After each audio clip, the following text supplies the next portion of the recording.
선한 사람 TV를 애청하고 계시는 국내외에 계시는 성도 여러분, 안녕하십니까? 이 아름다운 성탄의 계절에 여러분 마음속에 평화가 있습니까? 이 세상 살아가면서 저희들에게 닥치는 수많은 어려움들 속에서 우리가 환경의 지배를 받지 말고 이 아름다운 성탄의 계절에 주님 오신 그 목적, 하나님께는 영광, 예수 믿는 성도들에게는 평화를 주시기 위하여 오셨습니다. 이 아름다운 절기를 생각하면서 무엇보다 내 자신의 마음속에 평화가 넘쳐야 할 것입니다. 오늘은 두 번째 말씀으로 동방의 박사들이 말씀을 따라서 베들레헴에 간 성탄에 대해서 생각하겠습니다. 동방의 박사들이 어떻게 하늘에 있는 별이 메시아의 별로 알게 되었을까요? 당시 박사들은 누구였습니까? 이 박사들 헬라말로 모고스, 메이자이, 이 박사들은 매직, 마술, 머지션, 마술사라고도 할 수 있습니다. 고대 시대의 마술사들은 현대 전문 박사들과 비슷합니다. 오늘의 박사들도 전문 분야가 있듯이 고대 시대에도 이 사람들은 천문학을 연구했던 사람들입니다. 그러나 그들은 집 밖에서 별을 연구하는 학자들로서 밖에서 연구하다가 밖에서 죽는 경우가 많았다고 전해지고 있습니다. 먼 나라 바벨론의 포로로 잡혀갔다가 꿈을 해몽해주고 출세한 요셉이나 다니엘의 경우 다니엘서 2장 48, 49절에 왕이 이에 다니엘을 높여 귀한 선물을 많이 주며 그를 세워 바벨론 온 지방을 다스리게 하며 또 바벨론 모든 지혜자의 어른을 삼았으며 왕이 또 다니엘의 요구대로 사드락과 메삭과 아벳느고를 세워 바벨론 지방의 일을 다스리게 하였고 다니엘은 왕궁에 있었더라.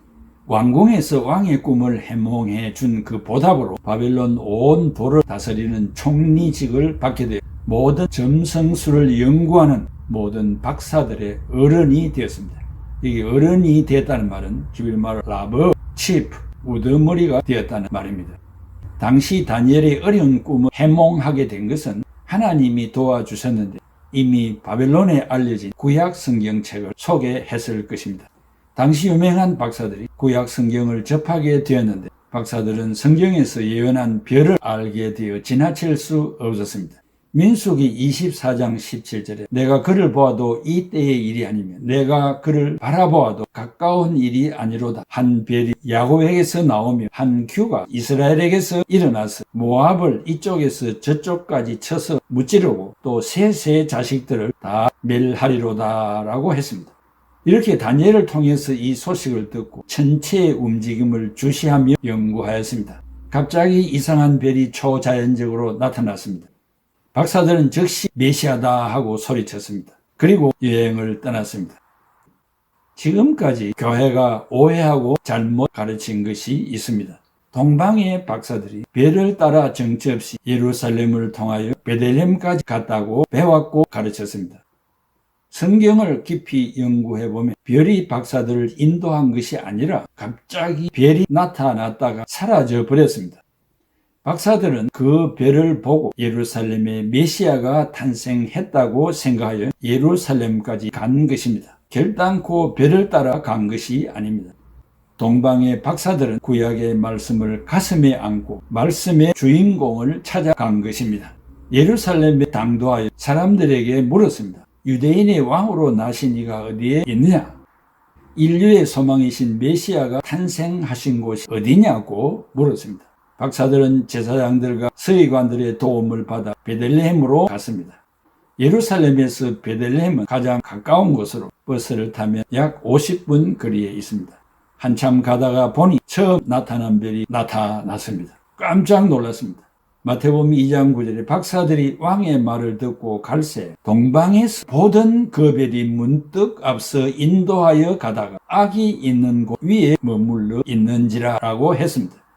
여기 동방에서 보던 그 별이 이 보던이라는 말은 헬라말로 호라오 되어 있어 과거 시제로 되어 있습니다. 처음 보았던 그 별이라는 말입니다.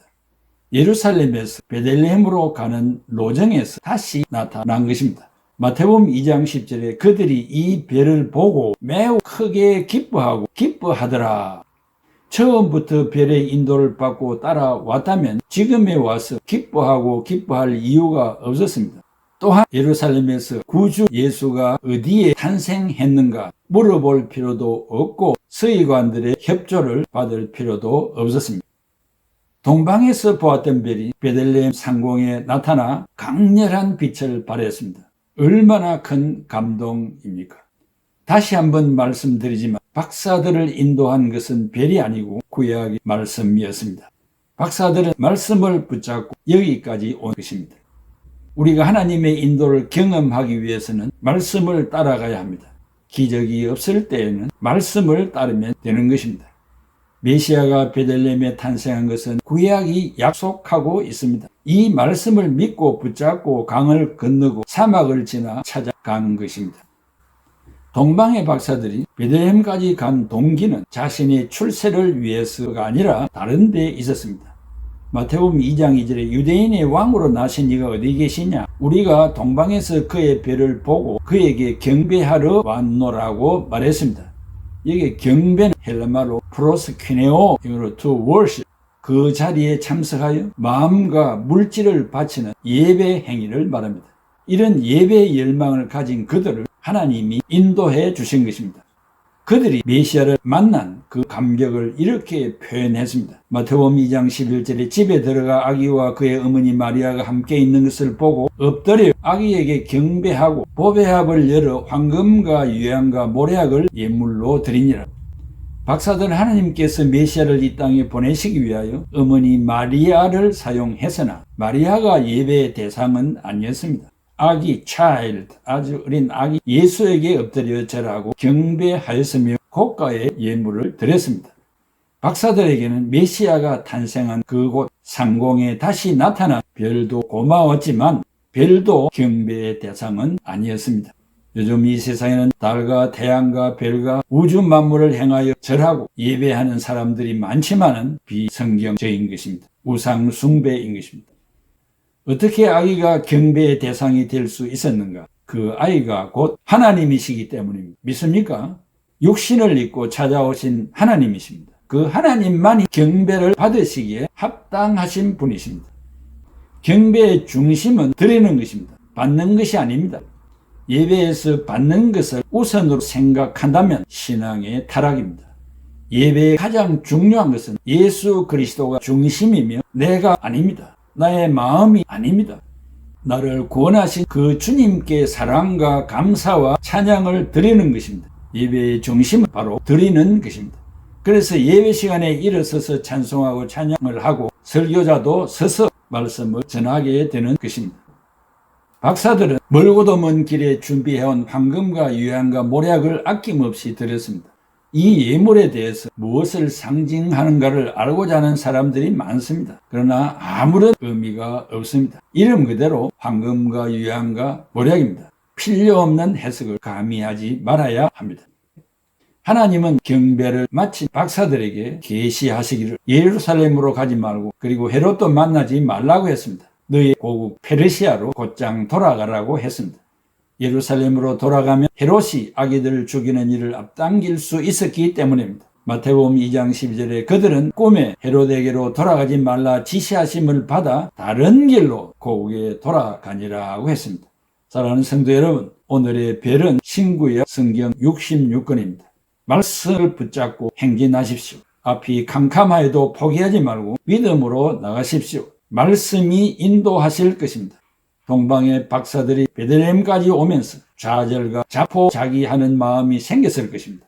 그러나 정치적인 시험과 의식주와 환경이 주는 어려움이 있었지만 말씀 하나만 붙들고 메시아 예수 그리스도를 만나는 영광을 누렸습니다. 이번 성탄절이 흥분에 들뜨지 말고 우리를 찾아오신 메시아를 대환영하며 내 마음에서 탄생하도록 비워드리시고 고귀한 예물을 바치는 절기가 되기를 바람하지 않습니다.